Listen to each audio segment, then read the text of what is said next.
Boa noite. Gostaria de apresentar nesse Maio África do Instituto Kadila a obra do escritor, dramaturgo, teatrólogo e professor Uju wa Thiong'o, queniano, quem faleceu ano passado.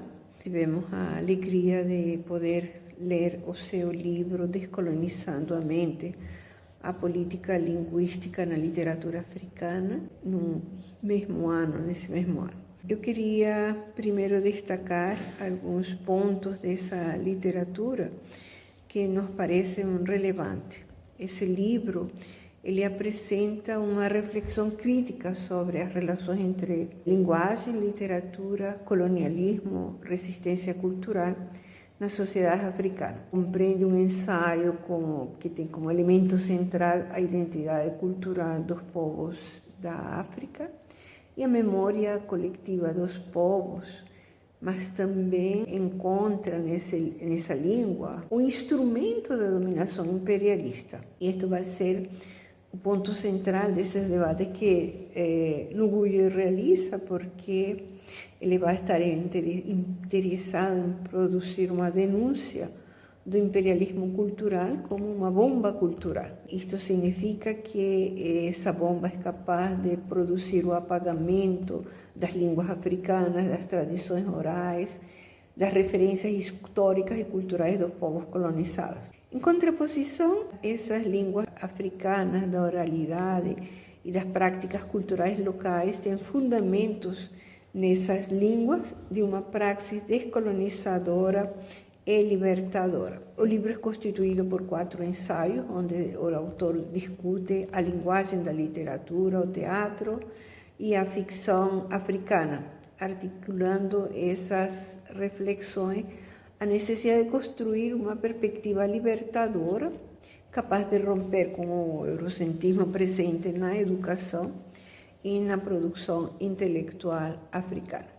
Também o livro, no seu capítulo 9, A Busca por Relevância, vai trazer os debates de Nairobi de 1967, que tiveram como foco a centralidade da literatura africana e a literatura oral. Precisamos marcar que o autor, em 1977, quando foi preso, ele tomou a decisão radical de escrever em línguas africanas, levando a entender isso como uma estratégia de resistência cultural e de afirmação identitária. Ele escreve, então, em Gikuyu ou na língua Kiswahili, para logo ser traduzida ao inglês. A abertura do livro nos dá um primeiro impacto. O livro é dedicado com gratidão a quem escreve em línguas africanas e a quem, ao longo dos anos, manteve a dignidade da literatura, da cultura, da filosofia e de outros tesouros que as línguas africanas carregam. Esse livro ele vai ter como elemento central a relevância da linguagem para o pensamento e as práticas de descolonização nas sociedades colonizadas ou neocolonizadas. O que ele entende como relevância, ou a busca por relevância, é uma perspectiva libertadora, dentro da qual nos enxerguemos claramente como nós mesmos e em relação aos outros no universo. Uma perspectiva correta que pode ser compreendida e significativamente resolvida dentro do contexto da luta geral contra o imperialismo. Thiong'o define as batalhas e as lutas que devem ser travadas por essa literatura acadêmica e o imperativo de posicionar esse fazer literário contra o epistemicídio e os apagamentos que as estruturas dos sistemas coloniais e o imperialismo cultural provocam nas línguas, na educação e na literatura africana. A contrapelo dessa ação colonial e neocolonial do imperialismo, Thiong'o defende uma política de intervenção cultural nas Áfricas, valorizando as línguas do continente, os fazeres culturais, a oralidade, que se alinham com uma praxis libertadora e descolonizadora das mentes. que ele conecta seu pensamento com o Frantz Fanon e o Vladimir Lenin. Se o imperialismo é uma bomba cultural e é uma arma empunhada e lançada diariamente, o efeito de aniquilação da crença de um povo nos seus nomes, nas suas línguas, no seu ambiente, sua herança de luta, sua união, suas capacidades e, finalmente, a sua crença em si mesmo, se encontra nas táticas ofensivas e defensivas de um novo renascimento cultural, que esse ensino e o estudo das línguas africanas proporcionariam.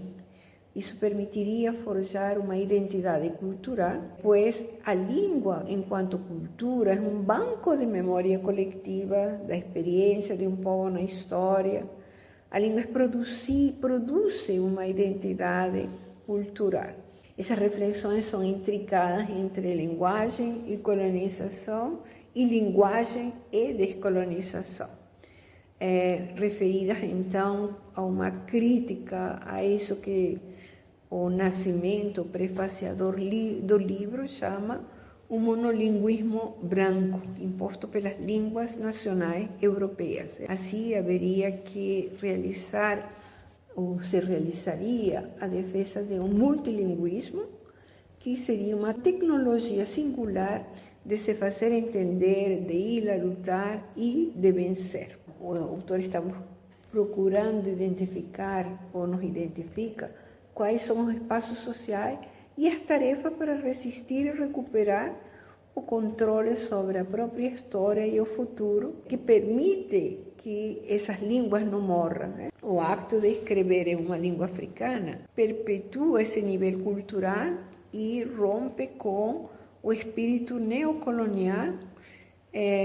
Significa que fazer uma literatura africana, escrita em língua africana, é uma arma fundamental nessa luta. Eu diria também que o autor orienta para essa ruptura com as línguas do colonizador, uma forma para examinar a impossibilidade de poder essas línguas colonizadoras e o que se escreve nessas línguas de colonização poder chegar aos povos, o que permitiria escrever na língua Gikuyu ou na língua Kiswahili, que se calcula tem mais de 10 milhões de falantes. O livro consta de 4 ensaios que foram escritos e expostos em diferentes eventos, e nós tivemos a oportunidade de discutir o capítulo A Busca por Relevância em um evento do Instituto Kabila, E ele entende que essa relevância é uma perspectiva libertadora, dentro da qual nos enxerguemos e examinemos essa nossa relação com o universo. Então, não se trata apenas de uma escrita literária, mas tem que ir às questões do ensino da literatura nas escolas, nas universidades, sob uma abordagem crítica. E para exemplificar isso, esse capítulo 9 nos traz o debate de Nairobi. Em síntese, esse debate ocorre a partir de 68, quando houve uma proposta de um departamento de língua inglesa na Universidade de Nairobi, e 3 professores, entre eles Nuguyo,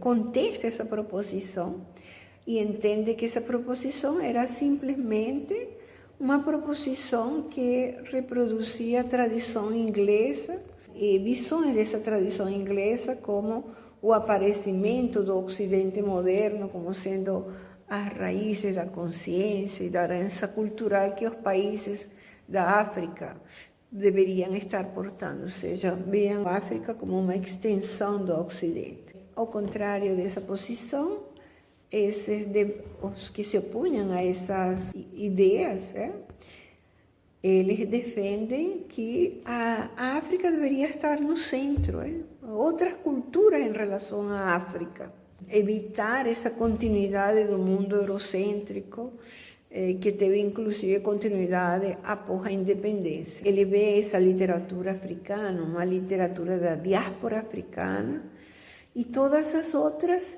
que poderiam vivenciar e estar no centro do currículo. Aqui é um ponto muito interessante porque ele faz uma conexão entre a literatura afro-americana, a literatura do Caribe, que deveria ser também objeto desses estudos, porque há conexões entre o africano, o afro-americano e o caribenho. Isso nos permitiria pensar que esses povos, que são povos da diáspora, entender que estão compartilhando um sentido, o sentido de uma luta por uma nova ordem econômica, política e cultural, livre do imperialismo na sua forma mais sutil e mais sutil na forma neocolonial.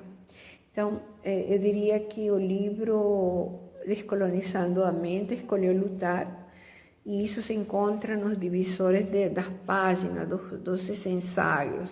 Vejo como muito importante que essa obra se coloque nas nossas disponibilidades de compreensão do que hoje a humanidade vive, e diríamos que o Thiongo prometeu o seu intelecto para a luta contra todos os inimigos da humanidade. Agradeço muito e o convite está aberto para essa leitura realmente vibrante. Muito obrigada.